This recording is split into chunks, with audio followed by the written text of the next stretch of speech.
So Busta Rhymes, who's still out here bubbling, man. Like people are still talking about that album. He's being interviewed. He's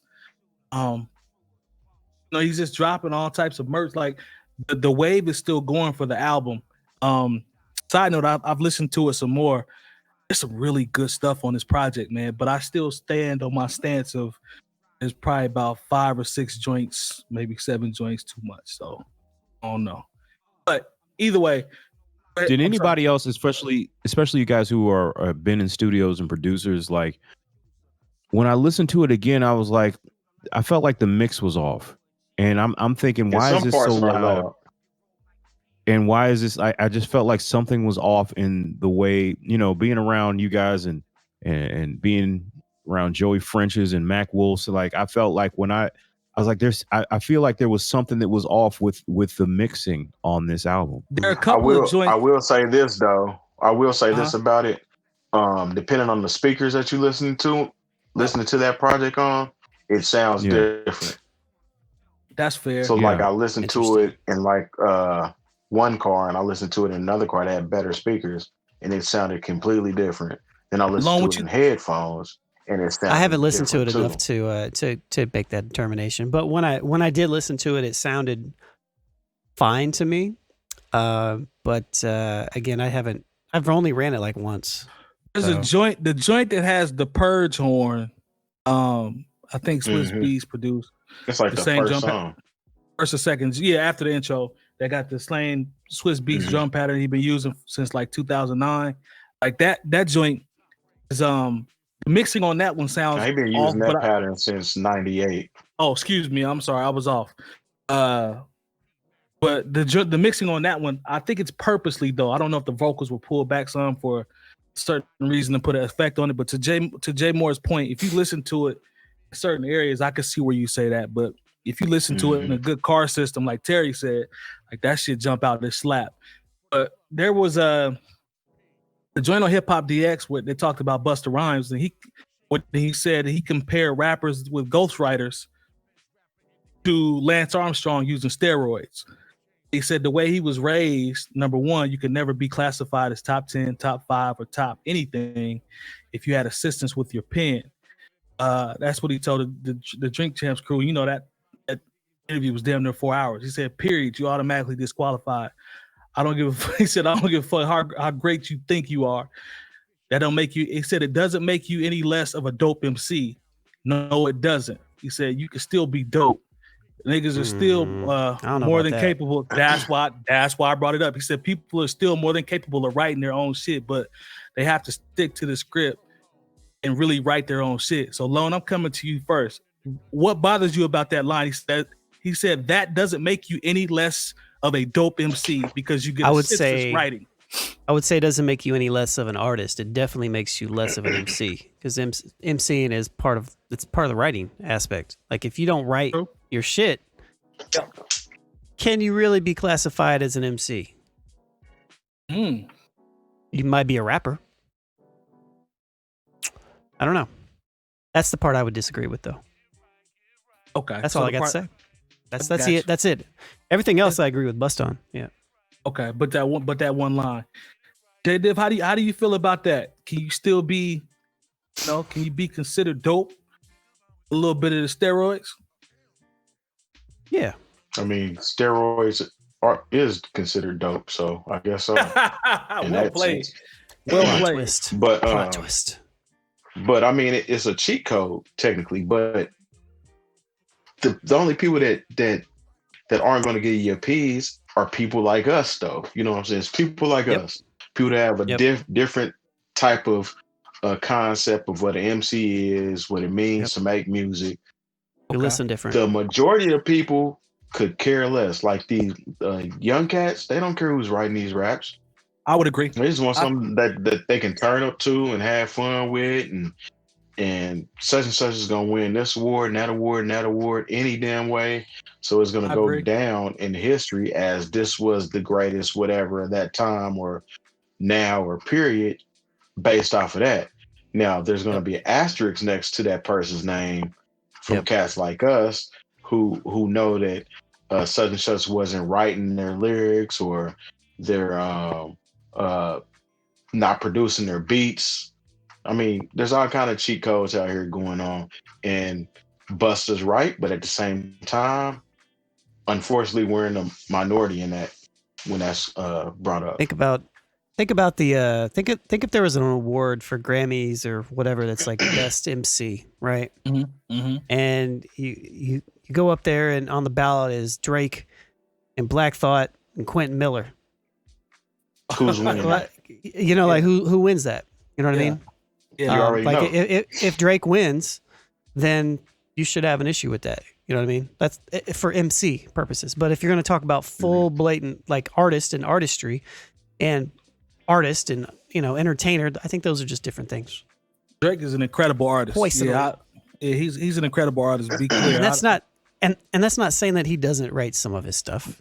He's nice with the pen. I was going to actually ask Jay Diff that since we were talking about asterisks. So, you know, based off the allegations, I mean, you know, everything that's come out, quote unquote, about Drake, a guy of that caliber who's an all-time great, if you like it or not, is there an asterisk by him when it's all said and done? When you start comparing him to Kendrick and you start comparing him to the rest of these guys, top tier echelon MCs, Black Thought, who's still around, you start mentioning Hov, who has the sales and has the pen. Like, is there going to be an asterisk beside him in your eyes? Based off what we just talked about, it'll be cats like us, because I'm not gonna get on here and say that I don't like Drake. I'm with that. Drake is dope. But at the same time, he's not somebody that I consider like an MC like that right now. He's an entertainer.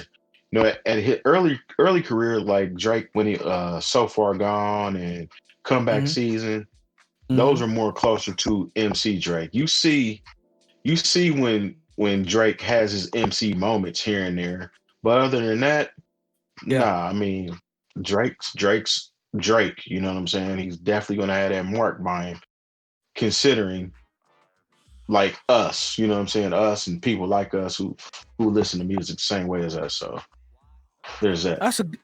I'm not mad at that. That's a good explanation.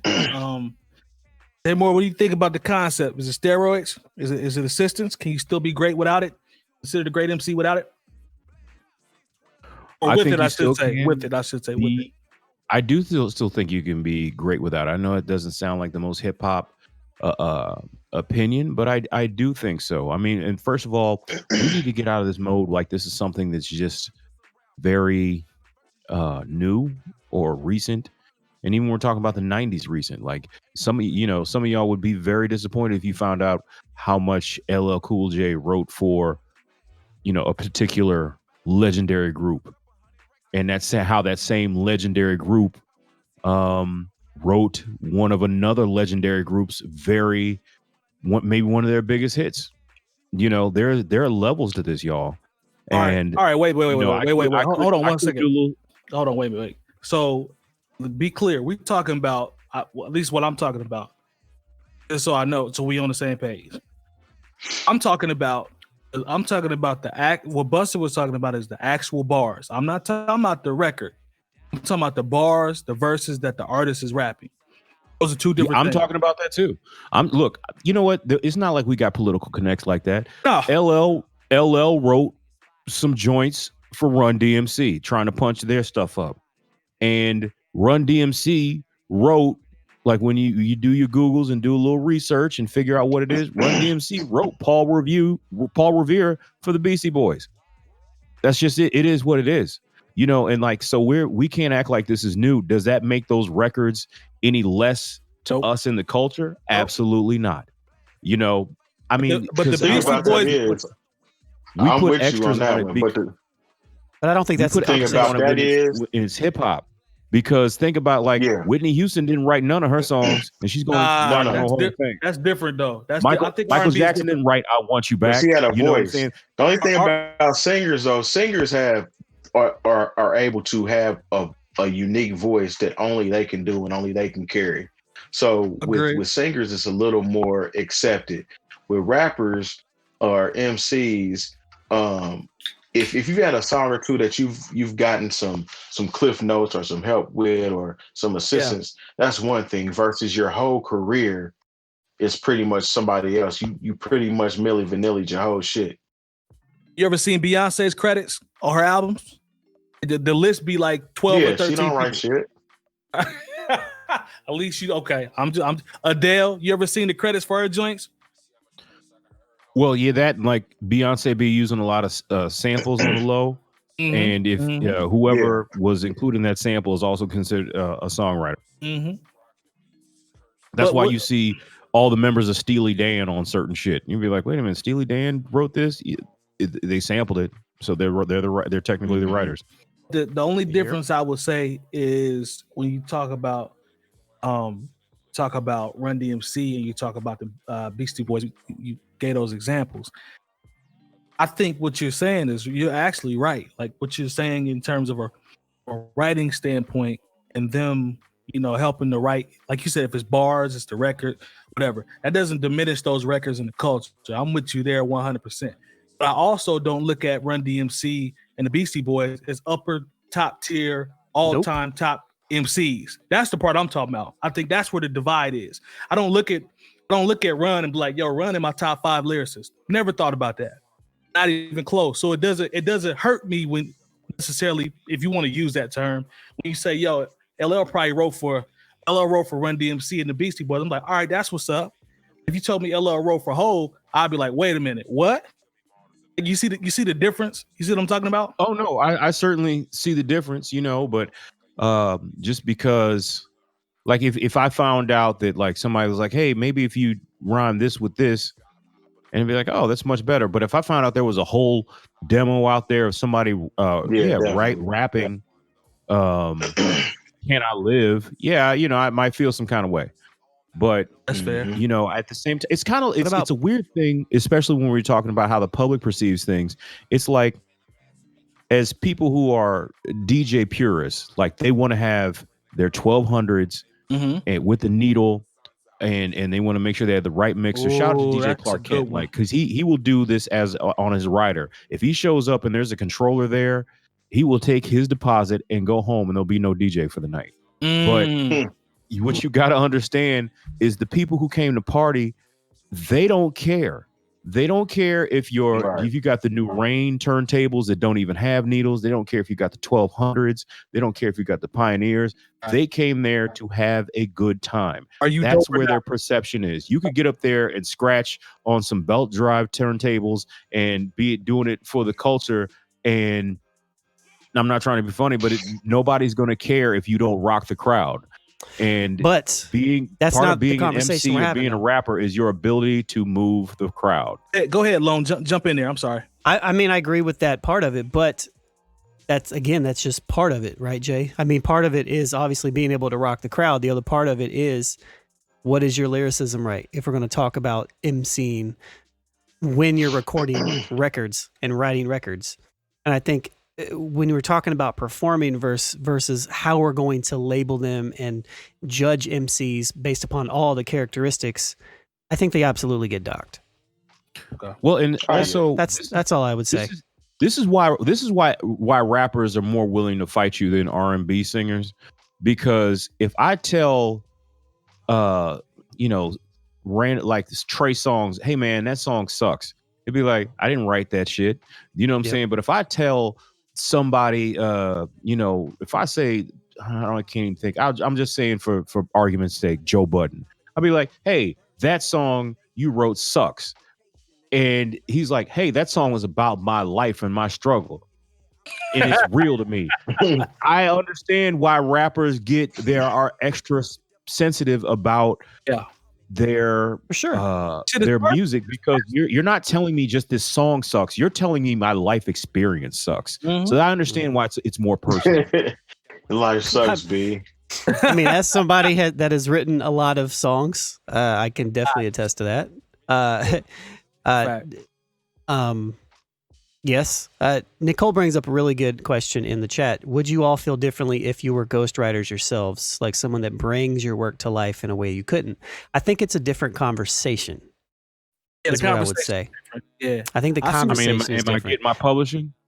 I mean, even besides that, I think the conversation about, being a great, I think it would add to it. So somebody who's one of the greatest top 5 rappers, lyricists, MCs of all time is Royce da 5'9", and he is also a ghostwriter. He's also written for Diddy. He's written for a lot of people. I think that just adds to Royce's catalog, if you will, of stuff that he's written. You know, it has nothing to do with Diddy at that point, because the person that wrote it, who wrote the cadence, who wrote how he was rapping it in the field was Royce. So I think that's how I would like even attack Skills from VA. Mad Skills. Yep. He's ghostwritten a lot of stuff out here. You know what I'm saying? Early 90s shit. Let me tell y'all He's been very vocal about it. Let me tell y'all somebody else he's been what? Right. What if all this time Skills has been telling us he's a ghostwriter and he actually hasn't written anything? That's tough. I mean, that could be true, because as a ghostwriter, you ain't supposed to disclose who you wrote for any damn way, right? I got 3 Grammys. I got found out, like he said, I got 3 Grammys in my closet, man. He's like, I told you I ghost wrote just so you would have, like, if I told you I ghost wrote, you're like, just because that would make my mystique higher. Like, it really was something that he did. Yeah. To pump himself up. He wrote a chorus for Joe Budden in 2003. You know, like, hey, shout out to the chat. The chat is very active on this topic. We appreciate y'all. Nicole said he's responsible for a large component of a great formula. I like Drake, laughing out loud. Writers are common in music, period, David. Yep, I feel you.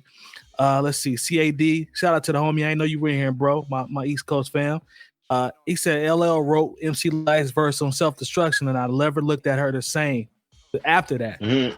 I didn't know that, sir. So you just put your boy on game. I was asleep that he wrote that verse. And self-destruction is fire.